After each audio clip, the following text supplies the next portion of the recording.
మనం గనక సరిగ్గా దాన్ని ఏమంటారు జల రవాణా బిగించేస్తే విజయవాడ నుంచి తెనాలి మీదుగా ఈ ప్రకాశము గుంటూరు జిల్లాలకి చక్కగా ట్రాన్స్పోర్టేషన్ నడుపుకోవచ్చు. స్టీమర్లు, బోట్లు ఇట్లాంటివి.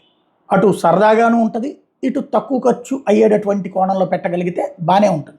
వాస్తవంగా ఆంధ్ర ప్యారిస్గా పిలువబడేటువంటి తెనాలిలో సాగునీళ్ల కోసం అని చెప్పేసి 3 కాలువలు నగరం మధ్య నుంచి పోతూ ఉంటాయి.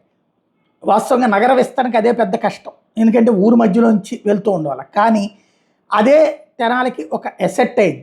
వాస్తవంగా ఈస్ట్ కాలువ అక్కడ ఉంది. ఈ కాలువ కృష్ణానది నుండి నీటిని తీసుకుని తెనాలి నగరం యొక్క తూర్పు భాగాలకి మంచినీళ్ళని ఇస్తుంది, అలాగే వ్యవసాయ భూములకు కూడా నీళ్ళు ఇస్తుంది. ఇంకోటి నిజాంపట్నం కాలువ, ఈ కాలువ నగరం మధ్య భాగం గుండా వెళ్తుంది, సాగునీటి కోసం ఉపయోగిస్తుంది. నగరంలోని కొన్ని ప్రాంతాలకు తాగునీటికి కూడా ఇది ఉపయోగపడేటటువంటి పరిస్థితి ఉంటుంది. అలాగే వెస్ట్ కాలువ, ఇది నగరం పశ్చిమ భాగంలో ఉంటుంది, స్థానిక వ్యవసాయ భూములకు అలాగే పట్టణ అవసరాలకు నీటిని అందిస్తుంది. ఈ కాలువలు నగరంలోని పార్కులు, రోడ్ల నిర్వహణ, ఇతర మున్సిపల్ అవసరాలకు కూడా నీటిని సరఫరా చేస్తుంటాయి. ప్రస్తుతం వీటికి సంబంధించి ఈ జల రవాణా మార్గాలను కనుక అన్వేషిస్తే ఫస్ట్ అలాగా చేయండి అని అడుగుతున్నారు అన్నమాట.